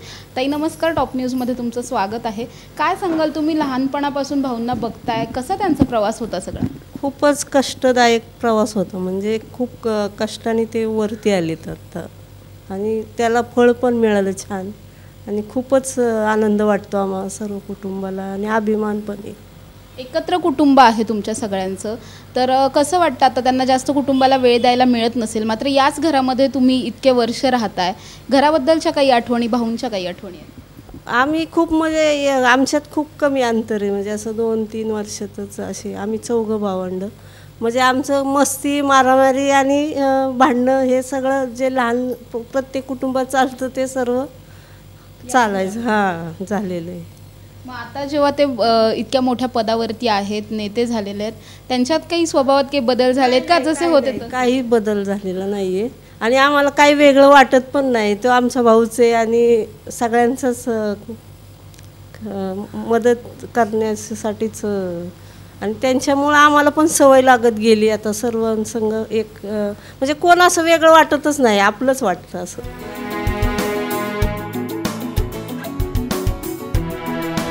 तर रवींद्र धंगेकर यांचं घर आपण पाहिलं, त्यांच्या ज्या पत्नी आहेत, त्यांची बहीण आहे, त्यांच्याशी आपण बातचीत केली. अतिशय साधा माणूसच म्हणून ते प्रसिद्ध आहेत. घरही तितकंच साधं आहे आणि हेच घर सध्या अनेक पुणेकरांसाठी एक आधार असल्यासारखं पुणेकरांना वाटतं. मात्र नक्कीच सध्या निवडणुकांची रणधुमाळी चालू आहे, घरात द्यायला तितकासा वेळ मिळत नाही आहे. मात्र याच घराने धंगेकरांना शून्यातून उभं राहताना पाहिलेलं आहे आणि आज ते उमेदवार आहेत.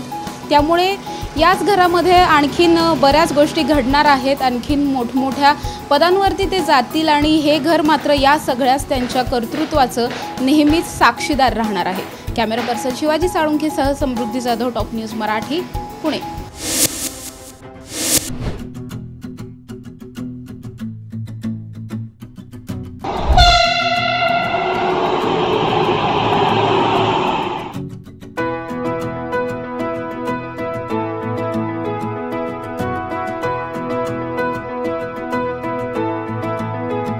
लोकसभा निवडणुकीचा रणसंग्राम सुरू झाला आहे. पुण्यामध्ये जर आपण पाहिलं तर महायुती विरुद्ध महाविकास आघाडी अशी लढत होत असताना पुणे मेट्रोचा मुद्दा जो आहे तो सर्वाधिक चर्चेमध्ये असल्याचं पाहायला मिळतो आहे.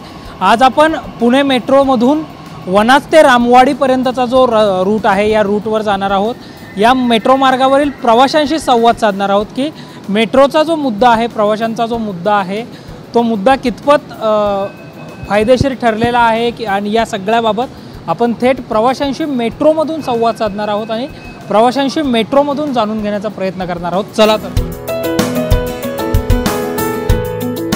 तर वनाज स्थानकावरून आमचा मेट्रो प्रवास जो आहे तो मेट्रो प्रवास सुरू झालेला आहे. मेट्रोमध्ये आपण आहोत आणि या मेट्रोचं जर आपण पाहिलं, पुणे मेट्रोचं उद्घाटन पहिल्या टप्प्यातलं जे आहे ते पंतप्रधान नरेंद्र मोदी यांनी 6 मार्च 2021 रोजी केलं होतं. गरवारे कॉलेज ते वनाजपर्यंतच्या पहिल्या मेट्रो मार्गाचं उद्घाटन जे आहे ते पंतप्रधान नरेंद्र मोदींच्या हस्ते झालं होतं. आणि भाजपाकडून जे आहे ते सातत्याने पुणे मेट्रोचा मुद्दा की आम्ही विकासात्मक मुद्दा म्हणून पुणे मेट्रो आणली आणि आम्ही प्रगतीपथावर पूर्ण केली असं सांगितलं जात असतं. प्रवाशांना नेमकं याबाबत काय वाटत आहे हे आपण प्रवाशांकडूनच जाणून घेणार आहोत. दादा, तुम्ही रोज मेट्रोने प्रवास करता? हो, खरं म्हणजे मी मेट्रोचाच एम्प्लॉय आहे. मेट्रोमधून म्हणजे मेट्रो झाली किती वेळ वाचतो दैनंदिन प्रवास? दैनंदिन प्रवासामध्ये म्हणजे प्रत्येक गाडी आपल्याला 7 मिनटाच्या आत प्लॅटफॉर्मवर येते आणि आपण रेव्हेन्यू सर्व लोकांना देऊ शकतो. प्रति 7 मिनटात तयार होऊन जाते. या सर्व श्रेय श्री आपले पंतप्रधान आहेत नरेंद्र दामोदरजी मोदी त्यांना आहे. दादा तुम्ही रोज मेट्रोने प्रवास करता, काय वाटतं मेट्रो प्रवासात? काय नाही, इझी टू यूज आहे. म्हणजे ट्रॉफिक नाही राहत, आपण डायरेक्ट यूज करू शकतो, डेली जाऊ शकतो. मी रोज डेक्कनपर्यंत जातो, काही प्रॉब्लेम नाही आहेत. इझी टू यूज आहे. मेट्रो झाली आहे, लोकसभेची निवडणूक येते, मनातला खासदार? मी इथला नाही आहे, मी दुसऱ्या साईड नागपूर साईडचा आहे. नागपूरमध्ये कोणी? नागपूरमध्ये मी नाही सांगू शकत तसं. काय सांगाल आता मेट्रोचा प्रवास करताना? म्हणजे वेळ वाचतोय? वेळ वाचतोय, स्वस्त पण आहे, सोयीस्कर आहे सगळं, असं काही म्हणजे त्रासदायक नाही तेवढं. मनातला खासदार कोण आहे? मी पण लातूरचा आहे, इथला नाही. आमचे शंकर शिंगारे तेच आहेत आमचे खासदार, BJP. काय सांगाल दादा, मेट्रो झालेली आहे, दावे प्रतिदावे सातत्याने मेट्रोबद्दल होत होते, आता लोकसभेची निवडणूक आली, पुणे मेट्रोचा मुद्दा गाजतोय, मनातला खासदार कोण? तसं पाहिलं तर मेट्रो ही सर्वांसाठी फार चांगली सुविधा निर्माण केली आहे आणि वरचीवर आपल्या भारताचे जे भविष्य आहे ते नवीन दिशेकडे जात आहे. मेट्रोची कल्पना खरोखरच एक चांगली कल्पना असल्यामुळे सर्व जनतेमध्ये ह्याच्यामध्ये उत्साह आहे. प्रत्येकजण मेट्रोमध्ये प्रवास करण्यासाठी उत्सुक आहे आणि सर्वसामान्याला परवडेबल असं आहे. आणि जीवन जगत असताना अशा बऱ्याच अडचणी प्रवासाच्या असतात, त्या मेट्रोमुळे सर्वांना सुखसोयीच्या झालेल्या आहेत. वनाजपासून सुरू झालेला आपला प्रवास जो आहे तो आनंदनगर मेट्रो स्थानकापर्यंत येऊन पोहोचलेला आहे. आणखीनही काही प्रवासी आपल्यासोबत आहेत. बाबा काय सांगाल, मेट्रो प्रवासामुळे वेळ वाचतोय? अतिशय वेळ वाचतो, ट्रॅफिकमधनं सुटका होते आपली. आणि महत्त्वाचं म्हणजे AC आहे सगळे इथे. आता जो उन्हाळा आहे अजिबात जाणवत नाही आपल्याला इथे आत, त्यामुळं अतिशय सुरेख मेट्रोचा प्रवास. असं वाटतं की अगोदर पुढे सुरू व्हायला हवी होती. आम्ही आता म्हणजे रिटायर झालो, रिटायरच्या अगोदर आम्हाला जर मिळाली असती हे तर आणखी पुष्कळ चांगलं झालं असतं असं वाटतं आम्हाला. मनातला खासदार कोण आहे तुमच्या? आता सध्या तरी मोहोळ साहेबच वाटतं ते. का बरं? का सध्या मोदी जी गॅरंटी जी आहे त्याला तोडच नाही आहे. आणि एक विश्वास वाटतो मोदी सरांबद्दल जे आहे, PM जे आहेत मोदी सर, ते करू शकतील प्रत्येक गोष्ट. त्यांनी 370 कलम केलं, राम मंदिर महत्त्वाचं जे केलं आहे ना, त्या 2 मंदिर आम्ही फार एकदम म्हणजे काय म्हणतात त्यांच्या म्हणजे हॅट्स ऑफ आहे मोदीबद्दल. आम्हाला म्हणतात खूपच चांगलं काम केलं तर ते लोक. तुम्ही काय सांगाल दादा?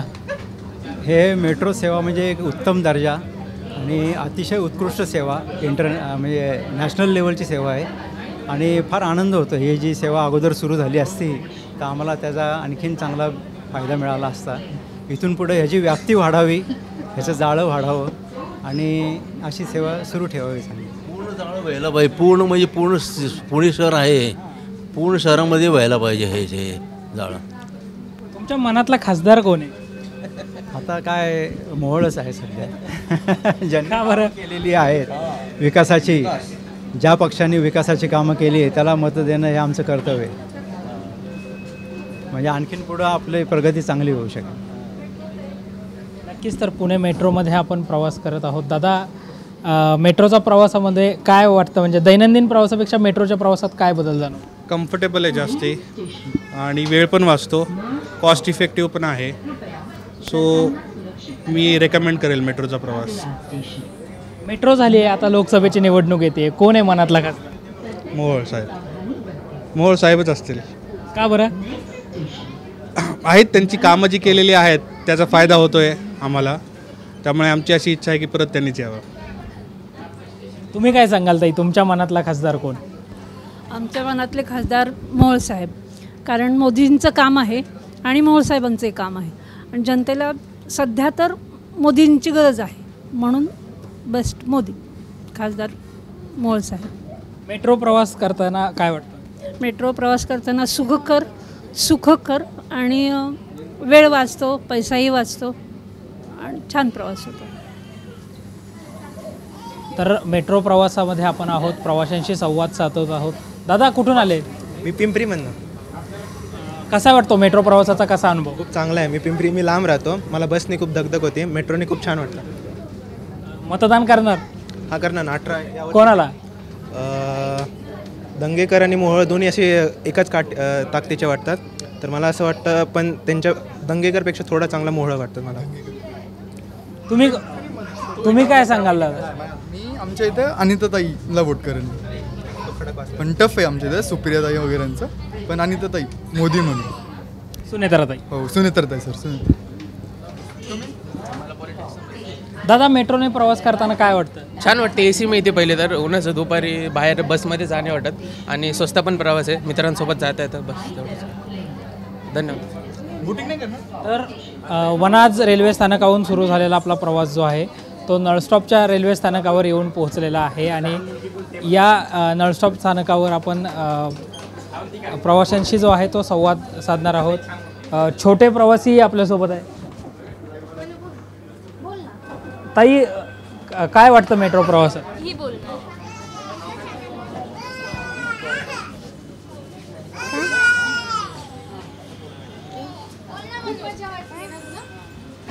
मेट्रोमध्ये मज्जा येते.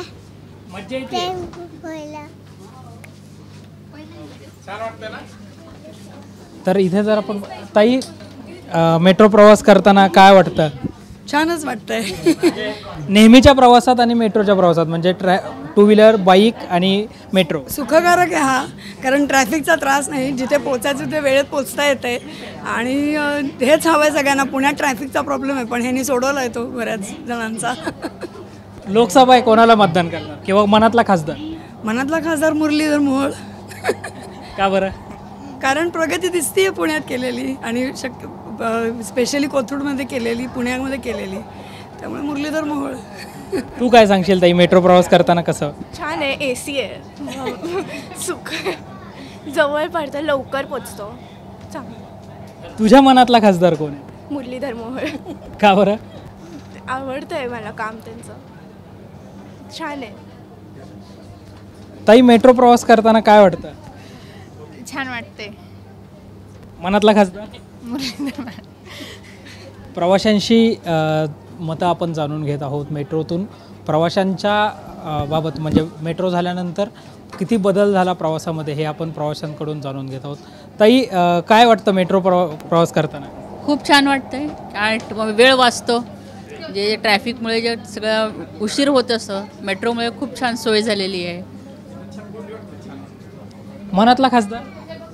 जो कोणी असू दे, लोकांचे सगळे जे काही प्रॉब्लेम्स आहेत सॉल्व केले ते खूप छान आहे.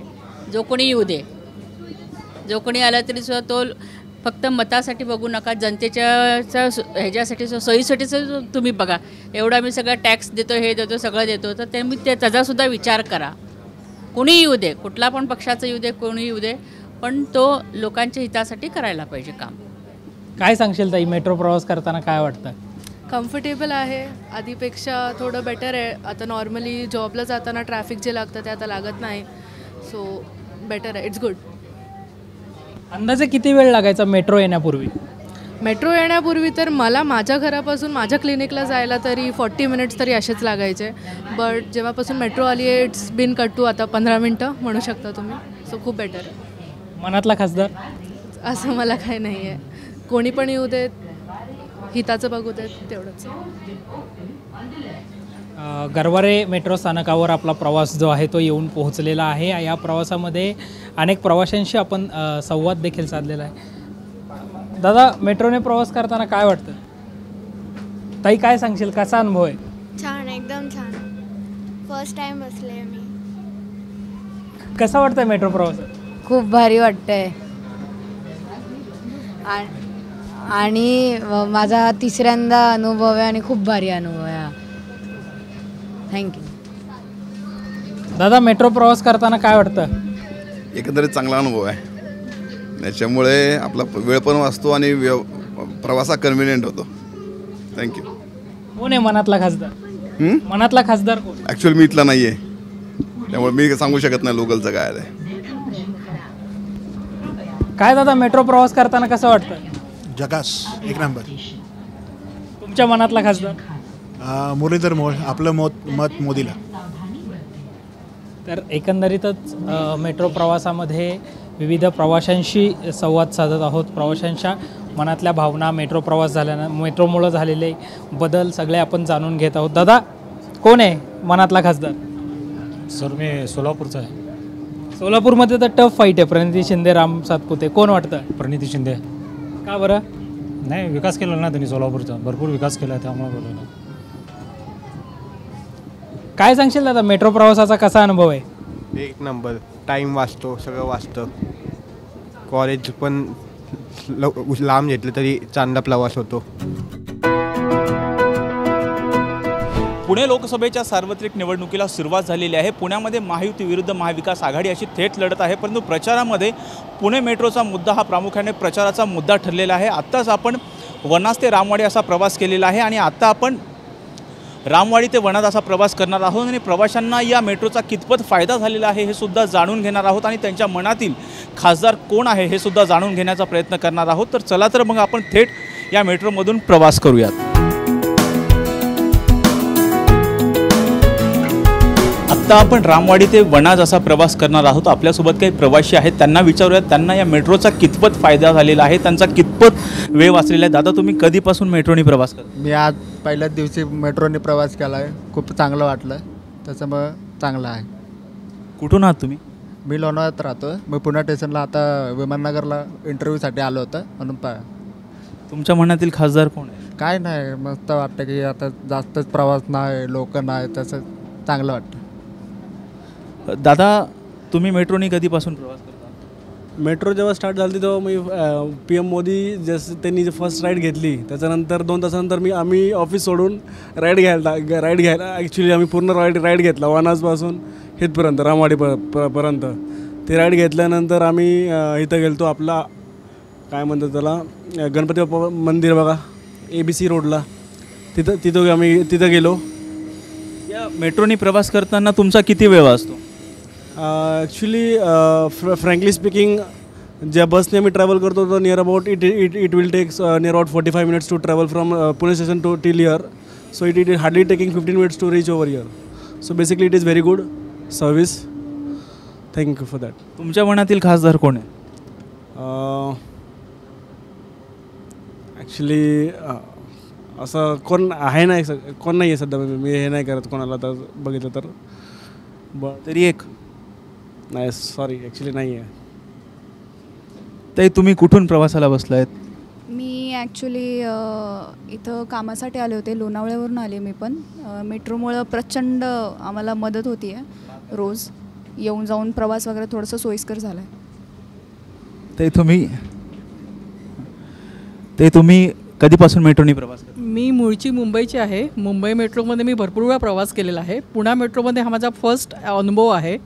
फक्त मला इथे एकच गोष्ट जाणवली की जे स्टेशन्स आहेत ना ते कनेक्टिंग नाही आहेत. म्हणजे आता मला जायचं आहे शिवाजीनगरला, तर मला सिव्हिल कोर्टला उतरून मेट्रो चेंज करावी लागेल. तर ते जरा कनेक्टिव्हिटी पुणे मेट्रोची जर व्यवस्थित असती तर ते जास्ती बेटर राहिलं असतं असं माझ्यासाठी वाटतं आहे. किंवा ॲटलिस्ट इंडिकेटर्स तरी प्रॉपर त्याप्रमाणे पाहिजे होते, जे की मला विचारावं लागलं की वनाची मेट्रो मला कुठपर्यंत जावी लागेल, तिकडनं मला कशी चेंज करावी लागेल. तो हा एक आहे. म्हणजे त्यांनी ते थोडंफार कुठेतरी मॅप वगैरे चालू करायला पाहिजेत पुणे मेट्रोसाठी. हे माझा एक संदेश आहे. लोकसभेच्या निवडणुका सुरुवात आहे. नेमकी कोणत्या पक्षाची हवा आहे असं वाटतं? ज्याची चलती त्याचीच हवा असणार. आणि आपण पॉलिटिक्सबद्दल काय बोलायचं, सगळेच पक्ष चांगल्या प्रकारे काम करतात. फक्त अजून आपल्या देशासाठी चांगली प्रगती करावी हाच एक संदेश राहील. कोणीही यावे सत्तेवरती, पण सामान्य नागरिकांचा विचार करावा, हे एक माझं वैयक्तिक मनोगत आहे. ताई, तुमचा किती वेळ असतो मेट्रोने प्रवास करताना? माझा 20 ते 25 मिनिट एवढंच. म्हणजे रामवाडीपासून तर नल स्टॉपपर्यंत. म्हणजे माझं ऑफिस इकडे आहे, त्यामुळे मग मला जायला ट्रॅफिक लागते भरपूर. त्यामुळे जो वेळ आहे म्हणजे 1.5 तासाचा आहे, तो मला 20 मिनटामध्ये मी नल स्टॉपला पोहोचते. लोकसभेच्या निवडणुका चालू आहेत, नेमका मनातील खासदार कोण आहे? तेवढं काही नाही माहिती मला, म्हणजे एवढी काही माहिती नाही आहे. ज्याचं आता जे चांगलं काम करणार तो येणार निवडून. आता तुम्ही कधीपासून मेट्रोने प्रवास करता? फर्स्ट टाइमच आलो आहे मेट्रोमध्ये. कुठून आहे तुम्ही? PCMC. मनातील खासदार कोण आहे PCMC?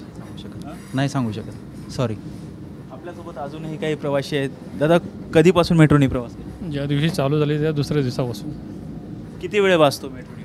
माझा पाऊण तास वाजतो ट्रॅफिकमुळे. रोज जायला मला 1.5 तास लागायचा, आता मी पाऊण तासात जातो आहे.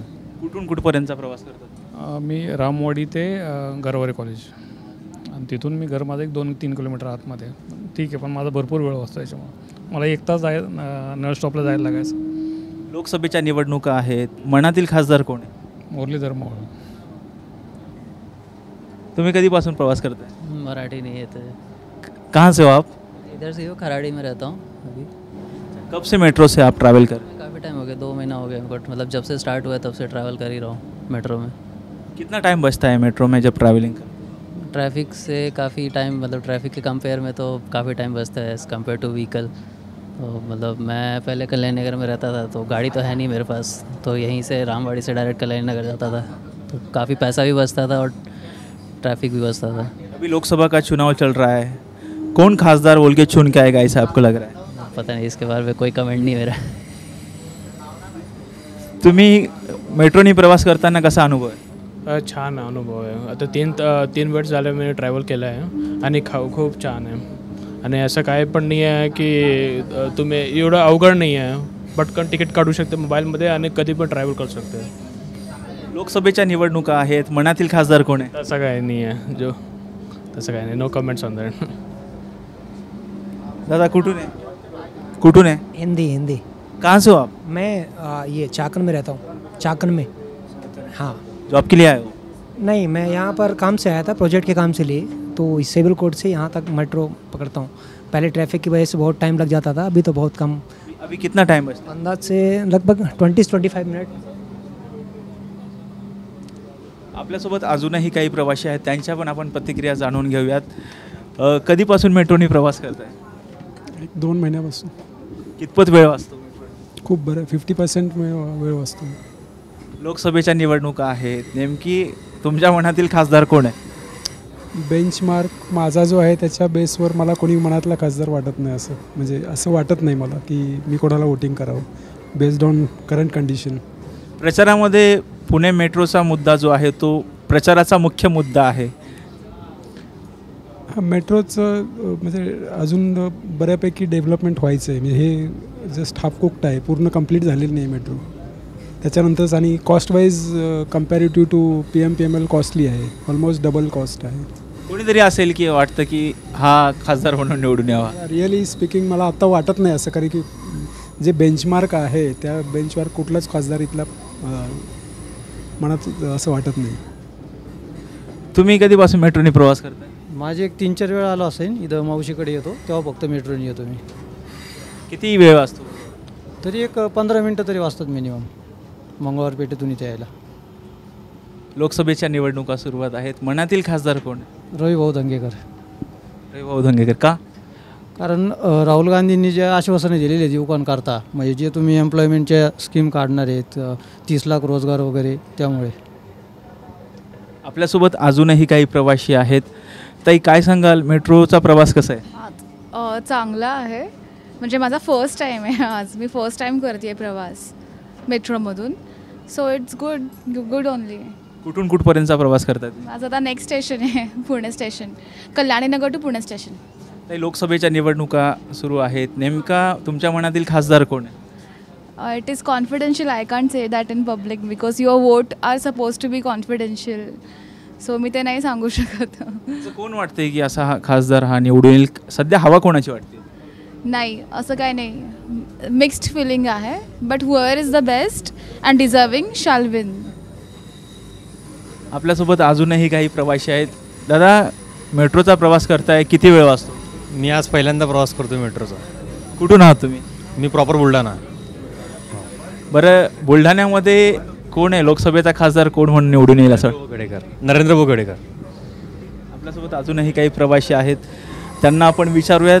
दादा, मेट्रोने प्रवास करताय, कितपत वेळ वाचतो तुमचा? 10-15 मिनटं. 10-15 मिनटं वाचतात. बरं, कुठून कुठपर्यंतच्या प्रवासादरम्यान? पिंपरी इथून येतो पिंपरीतून रामवाडी. लोकसभेच्या निवडणुकीला सुरुवात झालेली आहे. मनातील खासदार कोण आहे? अप्पा बारणे. काका कसा आहे, मेट्रोने प्रवास करताय, किती वेळ वाचतो तुमचा? वेळ वाचतो आणि तसं सुखकर प्रवास आहे एकदम. ट्रॅफिकमधून थोडं दिलासादायक वाटतं एकदम. वेळ वाचतो आणि घरी पोचण्याचं थोडं जे पूर्वी जे टेन्शन होतं ते थोडं कमी आहे म्हणजे मेट्रोमुळं. त्यामुळं काय बरं आहे एकदम, काय वाटत नाही. तुम्ही कुठं राहताय? मी कोथरूडला पुण्यात. पुणे लोकसभेच्या निवडणुकीला सुरुवात झाली आहे. नेमकं मनातील खासदार कोण आहे? असं तर सगळं बराबर आहे, कुणाबद्दल काय सांगता येत नाही, सगळे बराबरीला आहेत. पण जे होणार ते होणारच, त्यात काय वादच नाही. काय वाटतं कोण येईल सध्याचं वातावरण बघून? अण्णाबरोबर बरंच वाटतं मला, मुरलीधर अण्णा. ताई काय सांगाल, प्रवास करताय मेट्रोनी, कितपत वेळ वाचतोय, कसा अनुभव आहे? वेळ तर वाचतोय खूप, कारण ट्रॅफिक पण खूप असतं रोडला. त्या हिशोबाने मग लवकर येऊन लवकर जातो. जो ट्रॅफिकमध्ये 1 तास लागतो तो इकडे अर्ध्या तासात वगैरे होतो प्रवास. लोकसभेच्या निवडणुका आहेत, कोण खासदार, तुमच्या मनातील खासदार कोण? मुरलीधर मोहोळच होतील. ताई मेट्रोनी प्रवास करताय, कितपत वेळ वाचतो, कसा अनुभव आहे?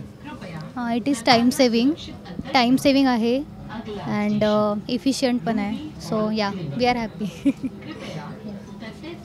लोकसभेच्या निवडणुका आहेत, मनातील खासदार कोण? नाही, रिगार्डिंग पॉलिटिक्स नो कमेंट. कोणी जो सगळं एकंदरीत तुम्ही प्रचार बघताय, कोण वाटतं कोण येईल? BJP I guess. ताई कसा आहे मेट्रोचा प्रवास? काय? I don't understand. काय? मेट्रोचा प्रवास करताय, कसा अनुभव आहे? मेट्रोचा प्रवास चांगला अनुभव आहे. कुठून आहात तुम्ही? पिंपळे सौदागर. मनातील खासदार कोण आहे? लोकसभेच्या निवडणुका सुरू होत आहे. नाही, मी त्याच्याबद्दल नाही बोलू शकत. थँक्यू. आपल्यासोबत अजूनही काही प्रवासी आहेत. दादा मेट्रोने प्रवास करताय, कितपत वेळ वाचतो?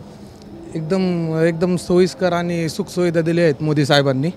आणि ह्याच्यासाठीच त्यांनी सर्व प्रवासी वर्गाला, विद्यार्थ्यांना खूप चांगलं प्रोत्साहन आणि टाईम कमी कन्झ्युमेबल आहे टाईम ट्रेनपेक्षा. मनातील खासदार कोण आहे? ऑफकोर्स आपके बार 400 पार मोदी सरकार. कुठून आहात म्हटलं तुम्ही? मी डेली अपडाऊन करतो, उरळी कांचन ते पिंपरी. आज इकडे ऑफिसचं काम होतं, त्या निमित्ताने मी आलो होतो. आपल्यासोबत अजूनही काही प्रवासी आहेत, त्यांना विचारूयात. दादा मेट्रोनी प्रवास करताय, कितपत वेळ वाचतो एकंदरीत? वेळ वाचतो ना, भरपूर वेळ वाचतो आहे. ऑफिसची मीटिंग वगैरे आम्हाला करता येतं मेट्रोत. निवांत आराम, उन्हापासून संरक्षण वगैरे मिळतं. त्या हिशोबाने मेट्रो हे व्यवस्थित आहे. अजून काय बाकी? मनातील खासदार कोण आहे? मनातील खासदार पुण्यातील का बाकीचं कुठलं? रविभाऊ धंगेकर पुण्यात. काका काय सांगाल, मेट्रोने प्रवास करताय, कसा अनुभव आहे? मेट्रोचा प्रवास तसं चांगलाच आहे आणि मेट्रोमुळे वेळ वाचतो. आणि बेसिकली मेट्रोने प्रवास करताना सुखसोयी पण चांगल्या मिळतात, वेळेवर मिळतात आणि तिकीट फॅसिलिटी पण व्यवस्थित आहे. त्याच्यामुळे आनंदी आहे. कोण मनातील खासदार कोण आहे? निवडणुका सुरू आहेत. तसं पुण्यातला नाही, मी प्रॉपर नगरचा आहे. कोण वाटतं नगरमध्ये कोण येईल? नगरमध्ये निलेश लंके. काय सांगाल दादा, कसा अनुभव आहे मेट्रोच्या प्रवासात? ग्रेट आहे, एकदम चांगला अनुभव आहे. कुठून आहात तुम्ही? मी प्रॉपर कोल्हापूरचा आहे. म्हणजे कोल्हापूरच्याकडे तिथे इचलकरंजी म्हणून जागा आहे, तिथून आहे मी. आणि इथं ऑफिस आहे पुण्यामध्ये. लास्ट 5 इयरमधून मी पुण्यामध्ये आहे. मनातील खासदार कोण आहे कोल्हापूरमधला? कोल्हापूरमधलं आमचं इथलं ते शिवसेनामधून आहे, तर BJP सपोर्टेड आहे, तर त्यालाच देणार आहे तर आम्ही तर. आणि उद्या चाललो आहे मी सकाळी 7 वाजता. आमचा वोटिंग 7 तारीखला आमचं वोटिंग आहे, तर उद्या चाललो आहे मी. काय सांगाल, मेट्रोने प्रवास करताय, कसा अनुभव आहे? खूप छान अनुभव आहे. कमीत कमी वेळेत पोहोचतो जायचं तिथे. कितपत वेळ वाचतो? कुठपर्यंतचा प्रवास करतो? डेक्कन ते रामवाडी अर्धा तास वाचतो माझा. लोकसभेच्या निवडणुका आहेत, मनातील खासदार कोण आहे? प्रॉपर इकडचं नाही, मी माड्याचा आहे. माड्यामधून आहे. मनातली खासदार कोण? धैर्यशील मोहिते पाटील. काय सांगाल, मेट्रोने प्रवास करताय, कसा अनुभव आहे, कितपत वेळ वाचतो? ॲक्च्युली म्हणजे मी PCMCमधून येतो, तर मला 50 मिनटं लागतात, जे की थोडंसं जरा फास्ट केलं पाहिजे. कारण 50 मिनटं खूप जास्त आहे. कारण मेट्रोमुळे ट्रॅफिक कमी झालेलं आहे टू सर्टन एक्सटेंट. तर मग जर गाडीनं आलं तरी तेवढाच वेळ लागतो. मग असं होतं. वेळ वाचवणं पण एक खूप महत्त्वाचा भाग राहतो ना. आणि खराडीपर्यंत लवकरात लवकर चालू व्हावे तर बरं होईल. ते एक थोडी अपेक्षा आहे. कोण मनातील खासदार कोण आहे निवडणूक आहेत? मी माढा मतदारसंघ तर विजयसिंह मोहिते पाटील. काय कसा अनुभव आहे मेट्रोचा? अनुभव चांगला आहे मेट्रोचा आणि वेळ खूप वाचतो आणि मेन म्हणजे हॅरॅसमेंट खूप वाचते. ते ट्रॅफिकमध्ये जे डोकंदुखी वगैरे जे असते ते मेट्रोमध्ये बिलकुल नाही आहे. नवीनच कंपनी स्विच केली विमाननगरला आणि मेट्रो पण नवीनच सुरू झाली, त्यामुळे सगळे असं योग जुळून आले. लोकसभेच्या निवडणुका आहेत, मनातील खासदार कोण आहे? मनातील खासदार मावळ मतदारसंघातील आप्पा बारणे. आपल्यासोबत अजूनही काही प्रवासी आहेत, त्यांना विचारत. ताई, मेट्रोने प्रवास करताय, कसा अनुभव आहे? कितपत वेळ वाचतो? मस्त अनुभव आहे. रिलॅक्स ट्रॅव्हलिंग होतं आहे आता. That's it. रिलॅक्स ट्रॅव्हलिंग होते आणि लवकर पण पोचतो. मी वनाजला होते बट मला आधी 1 तास लागायचा, पण आता लवकर पोचतो. 25 मिनिट्समध्ये पोचतो. लोकसभेच्या निवडणुका आहेत, मनातील खासदार कोण आहे? मी जास्त तरुण बघत नाही, त्याच्यामुळे मला आयडिया नाही आहे जास्त. एकंदरीत प्रचार बघत असाल, प्रचाराचे मुद्दे कानावरती येत असतील, कोण वाटतंय कोण निवडून येईल? जास्त करून आयडिया नाही आहे बट लेट्स सी काय होईल ते. काय ताई, तुम्ही मेट्रोने प्रवास करताय, कसा अनुभव आहे? खूप वेळ वाचतोय, ट्रॅफिक अवॉइड होतं आहे. म्हणजे मला युजली 45 to 50 मिनिट्स माझे सेव्ह होत आहेत आणि ट्रॅफिक अवॉइड होतं आहे. रिलॅक्स असं बसून वगैरे ट्रॅव्हल करता येतं आहे. निवडणुका आहेत लोकसभेच्या, मनातील खासदार कोण आहे, कोण येईल वाटते? ऑफकोर्स मुरलीधर मोहोळ आणि अबकी बार 400 पार मोदी येणार. काय तुमचा कसा अनुभव आहे? अनुभव छान आहे. ॲक्च्युली टाईम पण वाचतो आणि इझी असतो, कम्फर्टेबल असतो. कुठून कुठपर्यंतचा प्रवास करतात? मी PMC टू इथे रामवाडी. लोकसभेच्या निवडणुका आहेत, मनातील खासदार कोण आहे? नाही, ॲक्च्युली असं काही नाही आहे आणि मी प्रॉपर इथली नाहीच आहे. मी विदर्भातली आहे, सो असं काही आयडिया. विदर्भातल्या कोणत्या जिल्ह्यातून? वर्धा. वर्ध्यातून कोण येईल मनातील वर्धातील खासदार? रामदास तडस. काय दादा, मेट्रोने प्रवास करताय, कसा प्रवासाचा अनुभव आहे? कम्फर्टेबल वाटतं आहे. मी फर्स्ट टाईम ॲक्च्युली प्रवास करत आहे आणि कम्फर्टेबल आहे आणि गर्दी पण खूप कमी आहे. हां. कुठून आहात तुम्ही? वर्धा. कोण आहे मनातील खासदार वर्धा? रामदास तडस. दादा, कसा अनुभव आहे, मेट्रोने प्रवास करतोय? चांगलं आहे, चांगला अनुभव आहे. आणि कुठून कुठपर्यंतचा प्रवास करतो? डेली प्रवास करतो? हां, कल्याणी नगर ते आनंदनगर. मेट्रोने प्रवास करताय, काय अनुभव आहे, कितपत वेळ वाचतो? वेळ वाचतोय लोकांचा. ट्रॅफिक पुण्यामध्ये भरपूर आहे, त्यामुळे हा सोयीस्कर पर्याय आहे. लोकसभेच्या निवडणुका आहेत, मनातील खासदार कोण? मनातील खासदार यावेळेला तर नक्की सांगू शकत नाही, कारण की भरपूर उलटापालट झालेली आहे. आणि मी ॲक्च्युली मुंबईचा आहे, सो मुंबईत भाजपची हवा आहे, पण उलटापालट होऊ शकते. का असं वाटतंय? जे फुटाफुटीचं राजकारण जे झालं त्याच्यामुळे. सिम्पल. 2019च्या नंतर जे राजकारणामध्ये उलथापालट झालेली आहे, त्याच्याकडे कसं बघता तुम्ही? काय वाटतं एक मतदार म्हणून? चुकीचं आहे सगळं त्याच्यामुळे. कारण की जे वोटिंग करतो आपण आणि नंतर खासदार चेंज होतात, सगळे इकडे तिकडे पक्ष बदलतात, ते एथिकली चुकीचं आहे.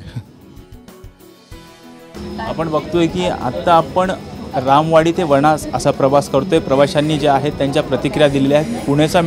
पुणे मेट्रोचा प्रवास त्यांना कितपत फायदेशीर आहे ही प्रतिक्रिया दिलेल्या आहेत आणि त्याबरोबर त्यांच्या मनातील खासदार कोण आहे हे सुद्धा सांगितलेलं आहे. व्हिडिओ जर्नलिस्ट शिवाजी साळुंकेसह राजरत्न जोंधळे, टॉप न्यूज मराठी, पुणे.